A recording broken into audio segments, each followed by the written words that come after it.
esse possuidor do poder ocular mais poderoso de todo o mundo, até que em determinado momento você perde o controle desse poder e acaba sendo detido. Então, para sua surpresa, o futuro rei te ajuda a fugir da cadeia e pede para você ajudá-lo a construir um mundo melhor. Só que até que isso aconteça, você vai ter que viver basicamente como um foragido renegado. Como será que você lidaria com tudo isso daqui, hein? Salve, salve, seus otaku seguidores de Saitama, sejam bem-vindos para mais um recap aqui no canal.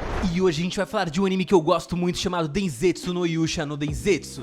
E fica tranquilo que se você não entendeu, o nome vai estar aqui no comentário fixado pra você, fechou? E o anime começa com uma horda de monstros se movimentando na mesma direção enquanto o narrador explica a história do passado, onde há muito tempo acreditava-se que criaturas das sombras existiam, e essas criaturas eram conhecidas como deuses das trevas ou até mesmo demônios, e o poder delas era tão grande que elas eram capazes de causar grandes destruições no mundo, eliminando todo tipo de vida existente que entrasse em seu caminho. Pois é, eles eram de certa forma seres absolutos que habitavam a Terra, até que surgiram guerreiros poderosos conhecidos como os heróis lendários, que eram tão poderosos que tinham uma força que superava até mesmo esses monstros sinistros. E por algum motivo esses heróis lendários não possuíam a sua real identidade revelada, deixando assim uma grande dúvida para toda a humanidade sobre quem eles eram. E o tempo foi passando e a relíquia desses heróis foi se perdendo. Caso elas fossem encontradas, o valor seria então inestimável de tão valiosas que elas eram naquele mundo. E então o narrador termina dizendo que se esses demônios realmente existiram, o Alpha Stigma revelaria toda a verdade.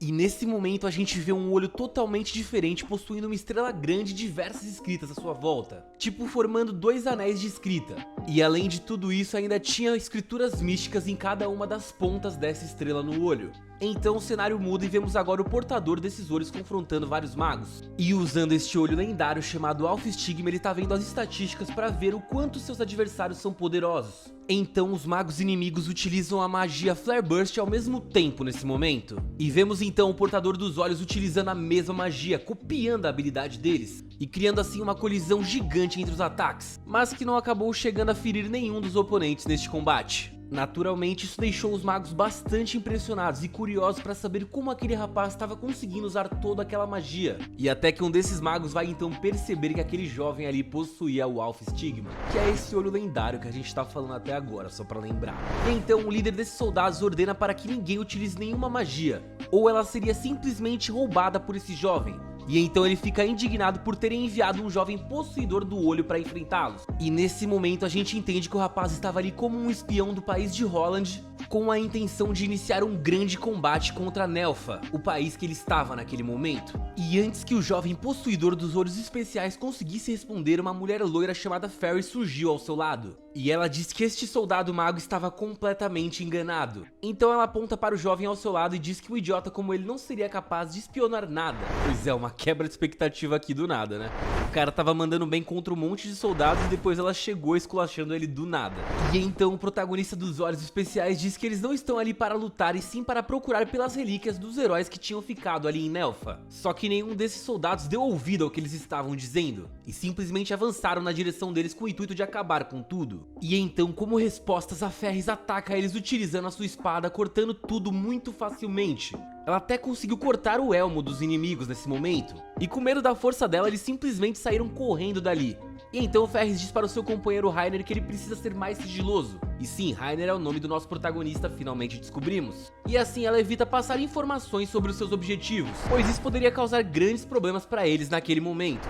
E assim, depois disso, eles avançam rumo ao seu grande objetivo com as relíquias. E depois disso, eles estão em uma pequena vila onde Ferris descansa enquanto come dangos e Rainer começa a analisar um mapa, dizendo que no momento eles estão próximos à divisa entre Holland e Nelfa, e que a relíquia que eles procuravam deveria estar bem próximo a sudeste do local onde eles estavam. E então a senhora que havia vendido dangos para eles se aproxima dos dois com copos de bebidas e pergunta se eles são de Holland. Essa pergunta deixou eles bem preocupados, mas ela disse que eles poderiam ficar bem tranquilos. Porque ela diz que por mais que fosse verdade que muita gente ali em Nelfa não gostasse do pessoal de Holland, ela não era desse tipo de gente, ela não ligava mesmo. E ela inclusive diz que 2 anos antes, após a revolução, Sion foi coroado o rei de Holland. E então a paz entre os dois países estava se formando pouco a pouco com isso. Até porque esse Sion parecia ser um bom rei e ele fazia bastante sucesso, a galera falava que ele era bonito. Mas quem tá falando é o pessoal do anime, não sou eu mesmo, foi a velhinha que falou, tá bom? E nesse momento Ferris interrompe a velhinha dizendo que aquele na verdade era um rei demônio. E aquele rosto sorridente escondia a verdadeira natureza de um demônio bem maligno. E o Reiner concorda com a sua companheira, dizendo que esse rei era na verdade bem viciado em trabalho. E a cena agora muda para o reino de Holland, onde a gente vê o tal rei Sion. E ele estava passando na rua em sua carruagem enquanto seus súditos estavam observando e adorando ele. Bem enchendo a bola do rei mesmo, dizendo vida longa ao rei e coisas desse tipo. E o cara tava adorando claramente. E quando Sion chega em seu castelo, ele começa a discutir sobre acontecimentos políticos com seus cavaleiros, dizendo que se ele não cuidasse direito do seu reino, ele poderia voltar a ser como antes, um reino onde os nobres e reis eram consumidos pela ganância e que ninguém se importava com absolutamente nada além de si mesmo. Então um dos guardas de Sion se aproxima dele e entrega informações de que eles ainda estão vagando pelos arredores da nação.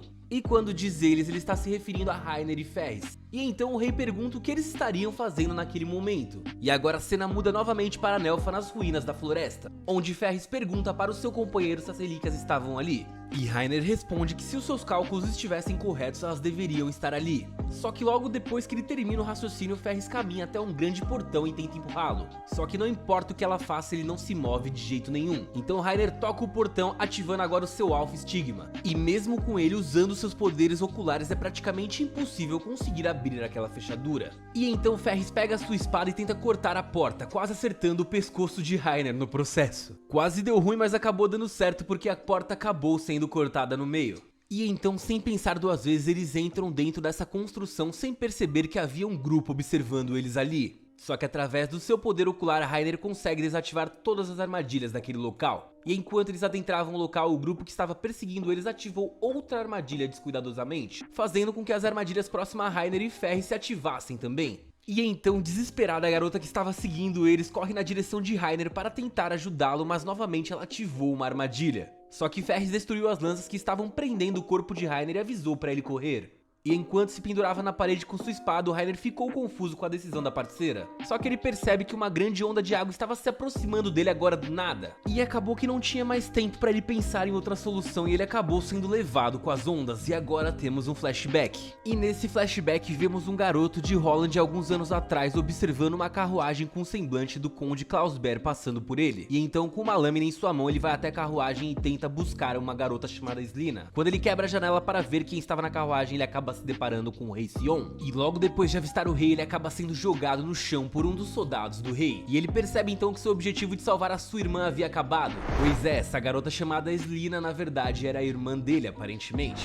E bastante desapontado por ter falhado, o garoto pede para que o guarda acabe com ele ali mesmo. Só que o guarda acha aquilo bastante estranho e questiona pro garoto o motivo daquilo tudo. E então o garoto responde que naquela manhã sua irmã estava passeando até que Klausber havia raptado ela. Só que ele não tinha conseguido salvar a irmã porque não tinha poder para conseguir enfrentar um nobre como aqueles caras. Só que o rei estava dentro da carruagem ouvindo toda a história e depois ele saiu da carruagem e perguntou se o garoto ia realmente desistir de salvar a sua irmã. E o rei também disse que mesmo este mundo estando corrompido, ele ainda precisava ter um sonho e esse poderia ser o sonho dele. E nesse momento o rei parece ser uma pessoa bem maneira mesmo, porque ele disse que quer mudar tudo, deixar tudo melhor para que as pessoas possam sonhar novamente no seu reino. E isso fez com que a esperança voltasse novamente para o coração daquele jovem rapaz. E agora de volta ao presente, Ferris pergunta se está tudo bem com Reiner. E quando abre os olhos, o Reiner percebe que tem uma menina agora do seu lado. E isso deixa ele bastante confuso diante daquela situação. E naturalmente ele acaba perguntando para aquela garota do lado dele quem ela era na verdade. E a jovem garota se apresenta como a capitã do esquadrão de perseguição aos foras da lei do Império de Holland. E o nome dela era Tenente Milk Callowd, que aqui eu só vou chamar de Milk para ser mais fácil pra gente. E por ter conseguido roubar a magia de Holland, Reiner agora era reconhecido como um fora da lei, e por isso ela estava perseguindo ele todo esse tempo. Só que o engraçado é que antes de ela terminar o seu discurso, ela acaba mordendo a língua, além de perceber que Reiner e Ferris não estavam nem ligando pro que ela estava falando. Eles simplesmente continuaram caminhando juntos para uma outra área da masmorra, e ela acabou ficando bem irritada por estar sendo ignorada e utilizou uma magia de trovão. Só que rapidamente o Reiner conjurou uma magia de escudo e bloqueou a magia dela. E ela então diz que tem certeza que Reiner foi forçado a obedecer às ordens de Ferris. E ela então pede para que ele abandone Ferris e vá junto com ela, porque ele ainda poderia sair livre da situação se comportasse. E pra nossa surpresa, Ferris questiona se aquela garota era uma das vítimas de Reiner que foi usada e depois abandonada por ele. E isso deixou ele bem confuso, porque ele disse que não tinha usado ninguém e abandonado depois. E então, irritada com as provocações de Ferris, a Tenente novamente utilizou a sua magia do trovão, mas foi impedida por causa de uma grande explosão atrás dela. E agora a gente vê uma orbe brilhante surgindo e começando a causar destruição ali. onde uma grande criatura surge destruindo tudo ao redor. Então Reiner com seu Alpha Stigma tenta analisar toda a criatura que existia ali, só que nem mesmo com seu poder ocular ele é capaz de distinguir ou analisar a criatura que estava fazendo tudo aquilo, mas ele tinha certeza que aquela era na verdade uma das relíquias dos heróis que eles buscavam. E então, sem poder analisar a criatura, eles decidem apenas correr dela enquanto tentam desferir ataques de laser contra ela. Até que novamente um flashback acontece e agora ocorre na mansão de Klausberg. E vemos de novo o jovem garoto juntamente com o guarda real que havia jogado ele no chão antes. Mas agora eles estão na mansão conseguindo reencontrar a irmãzinha dele, a tal da Slina. E o guarda real começa a contar que eles perderam os pais na última batalha que tinha acontecido. E que agora eles estavam vivendo meio que por conta própria desde então. Tudo por conta das batalhas sem sentidas iniciadas pelo rei e pelos nobres. E agora o atual rei começa a dizer que o antigo rei tinha perdido a vida. Só que enquanto a nobreza ainda estivesse no poder, as batalhas ainda continuariam de toda maneira. E então, em meio a uma festa, Sion encontra o tal Conde Klausberg. Eles têm uma conversa simpática, mas após o Conde dar as costas e sair de sua presença, o rei acaba chamando ele de nobre desprezível. Pois é, o Sion fala mesmo, sem meia ideia, o cara fala na cara e é isso. Então, de volta ao presente, a gente vê Reiner e Ferris observando a criatura destruir tudo ao redor. Só que Reiner percebe que Ferris está agora com um colar, e ela diz que encontrou este colar no meio das ruínas. E bem nesse momento o colar começa a brilhar e começa também a voar, criando um grande laser que é direcionado para a grande criatura atrás deles, fazendo com que a mesma não tivesse nenhuma chance de conseguir evitar aquele ataque surpresa. E após o laser acabar, vemos que uma grande destruição foi causada, destruindo até mesmo as montanhas próximas dali. Mas mesmo com esse incrível poder, a criatura ainda não tinha sido destruída. Então novamente Reiner e Ferris fogem da criatura e vemos mais um flashback. E agora vemos Sion conversando com Reiner, dizendo a ele que ele vai se tornar o rei que vai mudar tudo naquele país. E a sua ideia era criar um mundo o qual o Reiner sonhava desde sempre. Então ele gostaria que Reiner se juntasse a ele nessa missão. E agora vemos o Reiner novamente em outro flashback depois de ter se unido a Sion. E o curioso é que ele está num cenário totalmente destruído com muitos corpos sem vida ao seu redor, enquanto Sion e uma outra personagem feminina o observavam. Então, durante o seu passado, Sion, quando ele era apenas uma pequena criança, vemos ele tomar um soco de um grupo de crianças de repente. E enquanto apanhava, ele lembrava das palavras de sua mãe que dizia que tinha orgulho dele, pois ele tinha afinal se tornado uma criança gentil e amável. E ela acreditava que no futuro ele encontraria várias pessoas que amariam ele. Pois é, foi uma cena bem fofinha, na verdade, me pegou bem desprevenido. E nesse momento vemos Sion no presente em uma academia onde ele recruta órfãos e filhos de criminosos acusados. Aquele era um lugar onde ele treinava armas de combate para os nobres não precisarem lutar e também para os filhos dos plebeus aprenderem as mesmas técnicas que eles. E então, de repente, Sion vai até a sala do portador do Alpha Stigma, o maior mago de todo o reino de Halland. E aqui estamos falando do nosso protagonista Reiner Lute, que também era conhecido por todos pelo seu título de Demônio do Cabelos Negros. E quando ele abre a sala, Sion percebe um garoto deitado e ao conversar com ele, o Sion diz que não poderia ser esse o mago no qual todos estavam procurando. E não acreditando muito no potencial do garoto, no dia seguinte o Sion supervisionou o treinamento dos jovens daquela academia. Ele observou as magias e habilidades até que resolveu convidar o Reiner para se juntar a ele. Só que naturalmente o Reiner, como um bom preguiçoso, acabou recusando o convite porque queria ficar de boa. Só que o Sion resolve usar uma chantagem para fazer com que o garoto dos olhos Alpha Stigma se unisse a ele. Ele basicamente criou um grupo especial para trabalhar com o jovem para ajudá-lo a realizar as missões que ele precisava. E então, durante uma noite, Reiner e Sion estão conversando até que Sion diz que conhece o seu passado e pergunta se ele não quer se vingar do outro país que tinha feito tanto mal a ele. E agora ele convida ele a se juntar definitivamente ao seu lado. E enquanto eles conversavam, magos assassinos surgiram do nada. E Reiner e Sion começaram a correr em direções opostas. Só que obviamente o foco dos caras era o rei, então eles foram mais atrás do Sion.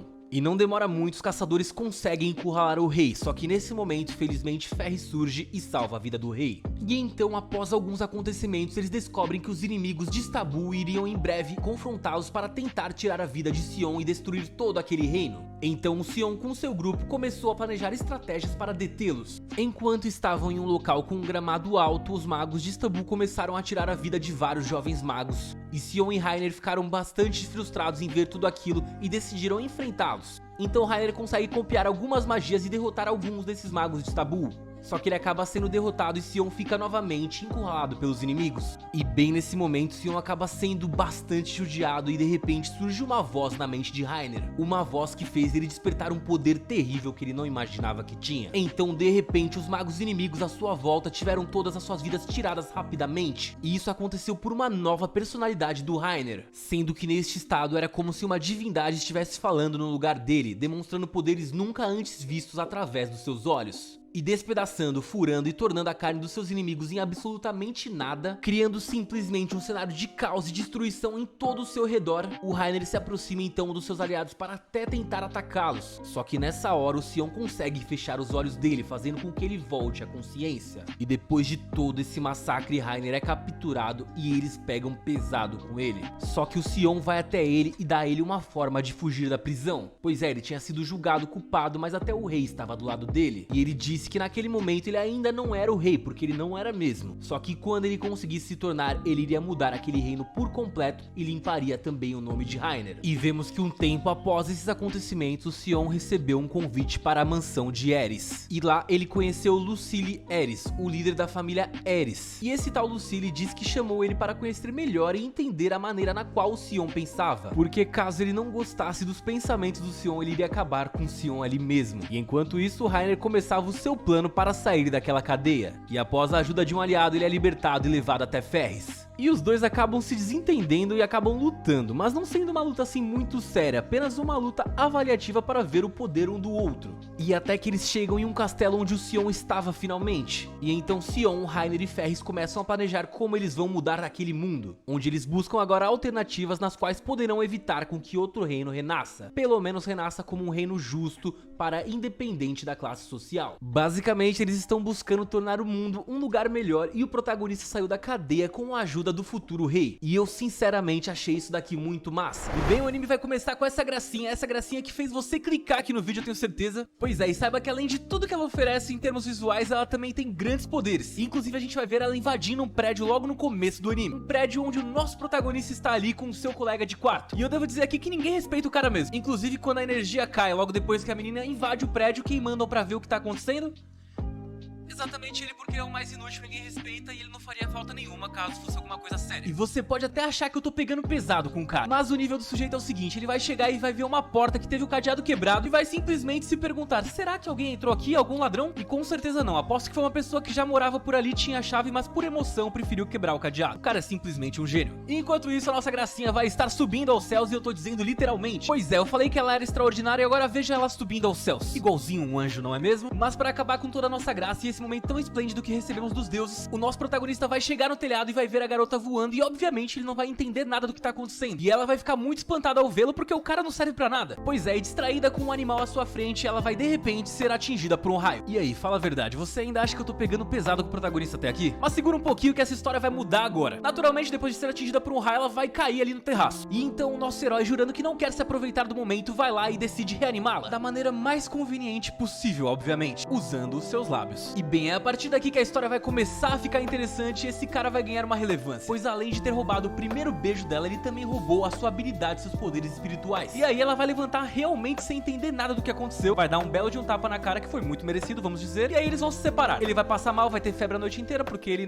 não superou o que aconteceu, até que no outro dia ele vai estar sentado de boas comendo uma batatinha, até que do nada, pra acabar com a paz do garoto, um outdoor vai cair em cima de uma figurante. Ou melhor, ia cair porque agora ele vai descobrir que tem poderes. Com as habilidades que ele roubou ao beijar a garota na noite anterior, ele vai conseguir salvar essa menina. E, depois de salvá-la, ele vai simplesmente desmaiar. E se uma pessoa normal desmaiasse no meio da rua, ela simplesmente acordaria sem tênis, sem carteira e sem nada de valor. Mas esse cara aqui vai acordar num quarto luxuoso com a pessoa que ele conheceu na noite anterior. Aquela que ele roubou um beijo e também todos os poderes dela. E ali ela vai revelar pra ele que ela é uma cultivadora. E que agora ele tem simplesmente duas opções. Ou ele vai virar presunto ali mesmo, ou ele vai se juntar a ela e se tornar um cultivador que vai ascender até os céus. Fim de episódio e a gente não sabe o nome do cara até agora. Só sabemos que ele era um segurança de um prédio. Um segurança bem ruim. Já no segundo episódio, pulando todo blá blá blá, a gente vai ver que eles estão no topo de um prédio novamente. E ali a garota vai revelar que existe duas formas dele evoluir como cultivador: a forma rápida e a forma lenta. Naturalmente, ele é apressadinho como é, ele vai escolher a forma rápida. Tendo assim, ele vai ser jogado de um prédio do nada. Com muito drama envolvido, ele tenta se lembrar de como despertou o poder que permitiu que ele salvasse a menina do outdoor antes. Nada vem na cabeça dele até que ele vê que a garota pulou do prédio atrás dele. E agora eles estão abraçados e de repente ele vai invocar umas asas extremamente boladas. Ele vai subir até os céus e vai pintar criar um baita de um clima. E ela, como uma boa tsundere, vai acabar dando um socão na cabeça e derrubando ele no chão. Ah, eu nunca canso de ver isso nos animes. Tsundere é o poder e é isso mesmo. Ela vai dar um esculacho no cara dizendo que ele não pode ficar se gabando com suas habilidades por aí, porque os cultivadores não são muito amigos. E se ele ficar chamando atenção, vão mandar passar ele simplesmente. E ela se revela muito sábia, porque trocando de cena a gente vai ver um velho com um bigode muito, mas muito bizarro. Parece até que ele cortou pra ficar tão bizarro daquele jeito. Só que esse daqui é o tipo de velho que a gente sempre vê nos animes e só de olhar a gente sabe que ele é brabo. E ele vai pedir pra uma aprendiz dele, bem gracinha também, ir atrás de quem despertou aquela energia espiritual ali, a Paul. E disse que se for irrelevante, a aprendiz pode passar essa pessoa sem peso na consciência. Pois é, né? Bem que a gracinha falou tudo isso. Mas naquela noite não acontece nada e na manhã seguinte eles estão felizes. Quer dizer, eu não consigo afirmar com certeza que não aconteceu nada, porque eles saem muito sorrisinho e muito próximos do hotel. Inclusive, toda essa gracinha entre eles vai deixar o Stalker da Muse muito, mas muito irritado. Ah, eu esqueci de falar, mas Muse é o nome da garota, tá bom? Aqui perdeu os poderes. Demorou muito pra falar o nome dela e ainda não falou o nome do protagonista. Espero que você tenha percebido. E a própria Muse vai dar um jeito nesse Stalker. E aí eles vão ali tomar um sorvetinho. E aí, como uma garota perfeita, ela vai e dá um celular moderno pro protagonista, porque ele só tinha um Nokia tijolão que dava só pra jogar o jogo da cobrinha. Então sim, ela é perfeita. Quando eu disse que ela era um anjo, muita gente não levou a sério, mas ela é um anjo. E com muita paciência, porque o protagonista do nada vai chegar no ouvido dela e dizer assim: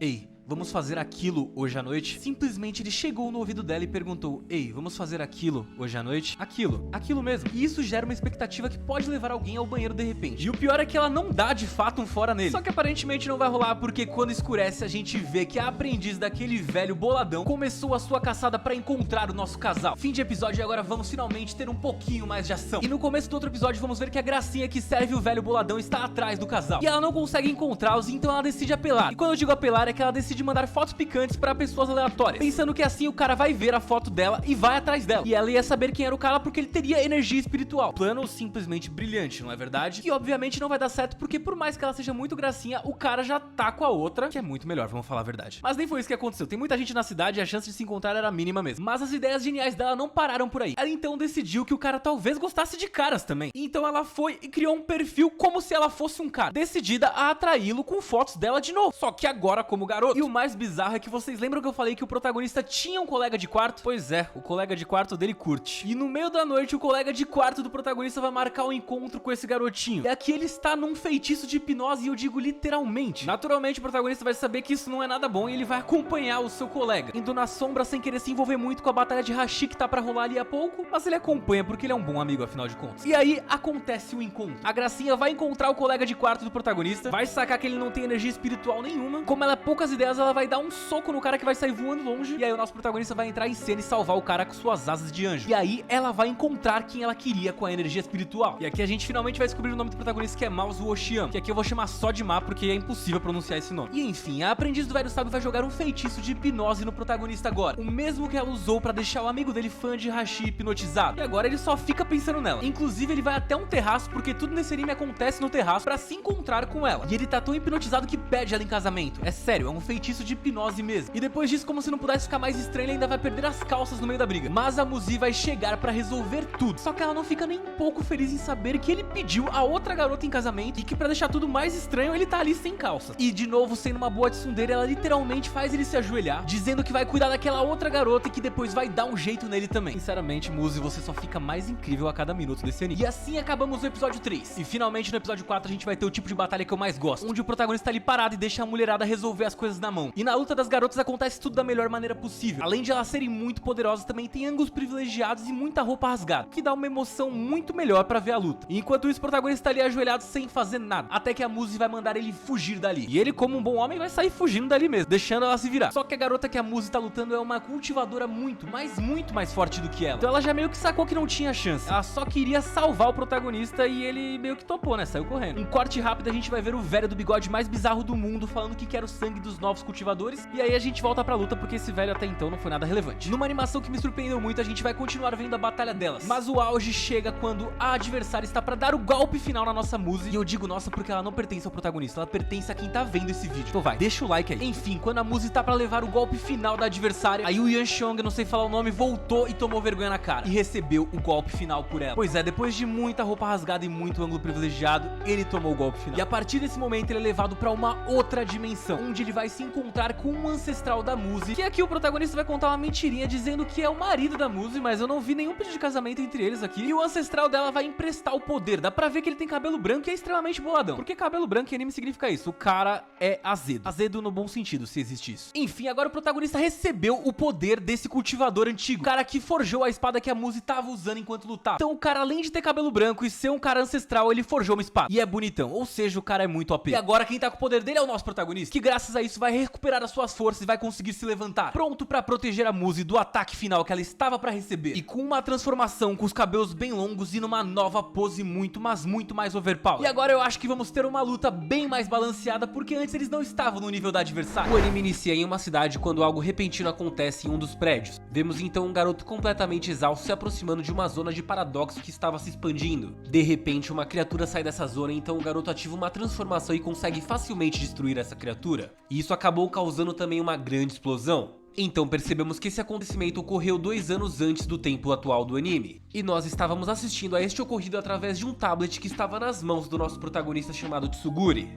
A cena muda para uma espécie de praia, onde vemos uma mulher pegando uma espécie de carta transparente. E através disso é explicado que um dia eles descobriram que existe um conceito que transcende até mesmo os átomos. E que esse conceito forma toda a base da matéria e de todas as outras coisas intangíveis. E esse conceito então é chamado de Logic no anime. E até mesmo deuses de outros sabiam sobre a existência desse Logic, o que faria com que uma batalha entre 2 mundos acontecesse em breve. Tudo por causa deste tal de Logic que eu acabei de citar. Então, em plena manhã, um objeto surge próximo à casa do nosso protagonista, indicando então que há um paradoxo de nível 3.7. E enquanto nosso protagonista estava assustado com esse paradoxo, com sua irmã e pai tentando acalmá-lo, vemos 3 meninas lutando contra a criatura que estava saindo deste paradoxo. E após a fácil derrota dessa criatura, a cena volta para o nosso protagonista, e ele e sua irmã vão para as ruas comprar um presente para o pai deles. E enquanto passeavam, eles presenciam uma personagem chamada Yukari sendo levada por um homem para um assunto muito importante. E quando ela chega no local, Yukari se encontra com Verônica, a chefe daquele escritório. Verônica diz para Yukari que suas habilidades surgiram de repente e que a causa ainda não tinha sido detectada. E normalmente essas habilidades surgem na adolescência e vão sumindo aos poucos até a fase adulta. Então Yukari tem o objetivo de trazer a paz nessa área agora que ela despertou os seus poderes. E assim ela se tornou um membro da agência policial especial, que aqui no anime é chamada de Alka. E enquanto conversavam, um alarme de paradoxo nível 7.2 acabou surgindo. E eu acho que já deu pra entender aqui que toda vez que eu falo de um paradoxo surgindo é algum monstro ou alguma coisa ruim que tá acontecendo, né?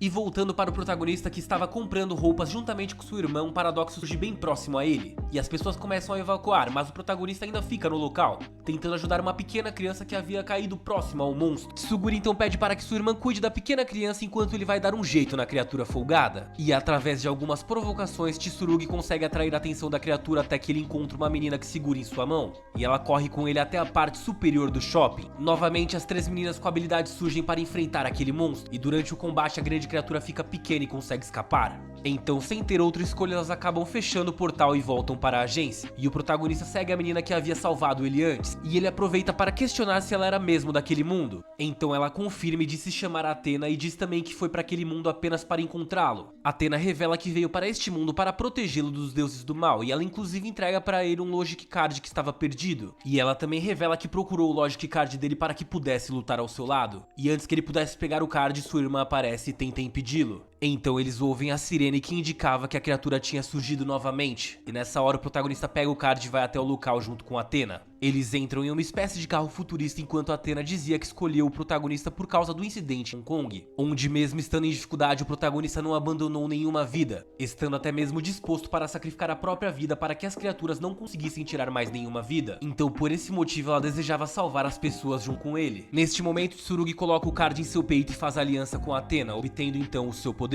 E voltando para a criatura, ela continuava lutando contra as 3 meninas até que o protagonista surgiu na batalha com seu novo traje. E através de um escudo o protagonista conseguiu proteger as 3 meninas dos projéteis que a criatura estava jogando contra elas. O escudo dele começa a absorver grande parte dos projéteis até que ele reflete o dano recebido na própria criatura. E então, em união com as outras meninas, eles conseguem derrotar a tal criatura. Então, após a vitória, o protagonista volta para sua casa, encontrando então o mesmo homem que ele havia encontrado anteriormente. E o homem então faz a mesma proposta que tinha feito para Yukari, oferecendo para o protagonista a chance de se juntar à agência da polícia especial, a tal da Alka. E após conversar com sua irmã e seu pai, o protagonista acaba acaba aceitando essa proposta. E a cena de repente muda para Athena, que estava conversando com um homem, sendo que este homem fica impressionado com Athena fazendo um contrato com o nosso protagonista. E neste momento ela estava dizendo que estava feliz por ter com o protagonista. E neste momento o homem misterioso dá um sorriso e estava feliz por quanto protagonecido. E ele fez isso enquanto observava uma foto do protagonista atual e uma antiga dele enquanto utilizava um outro Logic para lutar. E a cena muda então para Verônica explicando para as 4 meninas com habilidades que o cara é um dos únicos que pode utilizar o Overtrance proibido. E antes que ela pudesse explicar mais sobre esse Overtrance, o protagonista chega com as malas. Verônica então apresenta as meninas, começando pela líder do time chamada Tamaki. E antes que as demais meninas fossem apresentadas, Yukari pediu para que a apresentação fosse adiada para o próximo dia, pois o protagonista cansado. E quando chega em seus aposentos, Yukari acaba se encontrando com Athena. E ao questionar Verônica pelo qual motivo a Athena estava em seu quarto, Verônica diz que ela tinha que dormir com seu aliado para que o vínculo entre eles se tornasse mais forte. E longe dali, um personagem misterioso aparece sobre o rio principal da cidade onde as com habilidade viviam. E ele então se questiona se Tsurugi havia escolhido o caminho errado. Esse personagem continua dizendo que a porcentagem do protagonista ter o mesmo de antes é de 100%, pois ele havia conseguido ouvir essa informação através da Logic dele. E no dia seguinte, o protagonista e Athena vão juntos até o diretor da Alka. E o diretor diz que o protagonista será submetido a testes comuns, assim como novos alunos nos próximos 2 dias. Até que surge o mesmo personagem misterioso da noite de antes e ele se apresenta como Olga Brackchild. E ele então diz que ouviu através do seu Logic que ao longo do teste ele vai se deparar com algo perigoso e que a porcentagem era 100% disso acontecer. Então o nosso protagonista, Athena, e as 4 meninas juntamente com suas Logics vão para uma sala onde elas começam a responder perguntas, sendo que essas perguntas são referentes aos paradoxos e aos papéis das pessoas como protetores da Terra. E depois de todo mundo responder as perguntas, todos vão se alimentar juntos. E então o protagonista se lembra que as garotas ainda não tinham se apresentado. Então Chloe começa se apresentando, dizendo que Valkyrie era sua Logic. Logo em seguida Artemis diz que Azurra era sua Logic. E por fim Vênus acaba se apresentando dizendo que o protagonista poderia chamá-la de Tamahime. E ela também revela que a sua contratante se chama Tamaki. E então após alguns acontecimentos vemos Olga conversando com a criatura que havia saído do paradoxo anteriormente. Olga então pergunta para a criatura se ela deseja se libertar e alguns instantes depois vemos um treinamento onde o nosso protagonista e as garotas estão lutando com essa criatura. Logo descobrimos que aquele lugar era uma realidade virtual e que Belial não era o monstro real que eles estavam inventando. Eles estavam apenas enfrentando um robô que possuía as mesmas capacidades da criatura que eles tinham lutado. E depois de cooperarem, eles conseguem então derrotar o monstro da simulação. E após saírem da sala de treinamento, um alerta de paradoxo 1.1 acaba soando. E nesse momento o protagonista é designado para destruir a criatura desse alerta. E após chegar no local, o protagonista facilmente consegue fazer a criatura se desvincular da criança que ela estava tentando tomar conta. E então vemos novamente a Olga, que estava na prisão de criaturas, conversando com a criatura de antes, dizendo que estava quase na hora de libertá-lo.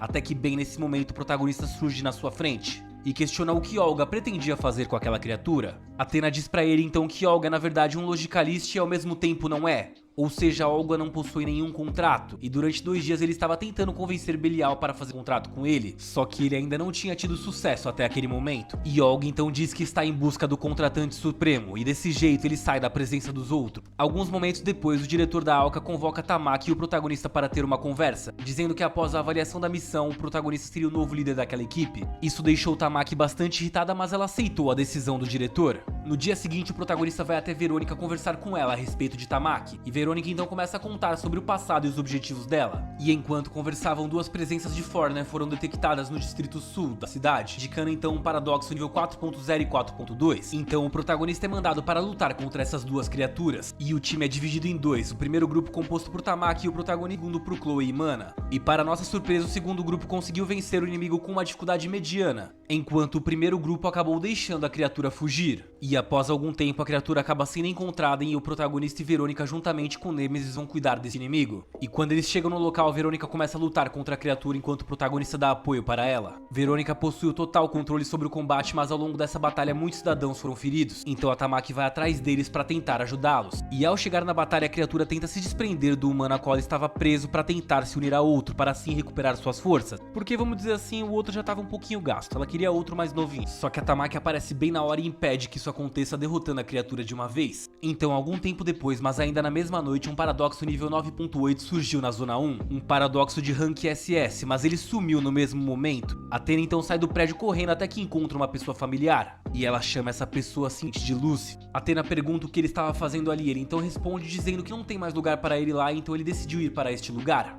pois este lugar parecia realmente um paraíso para ele. No dia seguinte acompanhamos o dia a dia da Chloe e Maxwell como sua rotina matinal da corrida e seus companheiros, sendo que após a refeição Chloe começa a investigar investigar sobre a ameaça 9.8 que havia aparecido anterior, indo até mesmo atrás da garota que estava acompanhada pelo tal de Lucy. E enquanto conversava, uma nova ameaça surgiu, então ela parte para enfrentar o perigo que havia surgido próximo a ela, enquanto seus demais aliados impediam que a criatura causasse ainda mais destruição por ali. E por não agir em grupo, Chloe fez com que a sincronia da equipe fosse totalmente desequilibrada, o que impediu na performance do combate e fez com que nosso protagonista acabasse ferido. Só que como ele é muito resistente, ele apenas saiu um pouco ferido e eles acabaram apenas falhando na missão. Mas por pouco ele poderia ter tido um destino bastante trágico. Então, após algum tempo passado, novamente a mesma criatura veio surgir para causar problemas, e o protagonista juntamente com Athena foi enfrentar essa criatura, enquanto os outros aliados estavam avaliando a situação total. E depois de alguns ocorridos, Yurine surge no campo de batalha para ajudar o protagonista e Athena, que já estavam sem força. Para isso, ela cria escudo para se defender, enquanto Chloe, que estava do lado de fora, confronta os monstros. E Chloe acaba conseguindo derrotar todos, mas eles se unem formando um monstro nível 6. E o maior problema é que esse monstro ia aumentando constantemente. A criatura é realmente poderosa, mas Chloe e Yurine acabam combinando seus ataques e juntas conseguem derrotar a criatura. E no dia seguinte a equipe se reúne e então Athena decide contar a todos que ela se encontrou com Lucy. E ele na verdade era a ameaça 9.8 que havia surgido 2 noites antes. E naturalmente isso deixou todos ali surpresos e assim encerrou o 4º episódio. E bem, o anime começa com diversos meteoritos caindo na Terra enquanto um velho e uma garota misteriosa observam tudo o que está acontecendo. E é revelado que no mesmo momento em que os meteoritos caem, uma criança acaba nascendo em algum lugar por ali. Então é dito que essa criança está predestinada a grandes feitos em nosso mundo. Só que logo se passam 12 anos desde a chuva de meteoros e aparentemente ninguém mais nem liga pra ela. Logo conhecemos o nosso protagonista chamado Ouriko, que é ninguém menos do que a criança da profecia. E o Ouriko está em um vilarejo misterioso para participar de um grande torneio que vai acontecer ali. Pessoas de todo mundo vão até esse vilarejo apenas para participarem desse tal torneio, e assim terem a oportunidade de serem aceitos como alunos de um dos clãs mais prestigiados do mundo. E a verdade é que o Ouriko foi um dos últimos a chegar ao torneio, mas ele já chegou surpreendendo geral. Isso porque na primeira fase do torneio os participantes deveriam encontrar pela cidade um bilhete VIP para ficar no melhor quarto da hospedagem. Isso pode até parecer besta, mas isso era tão importante pois alguns dias depois teria outro teste e quem estivesse bem descansado com certeza teria vantagem. E assim, não havia mais quartos disponíveis naquele vilarejo inteiro.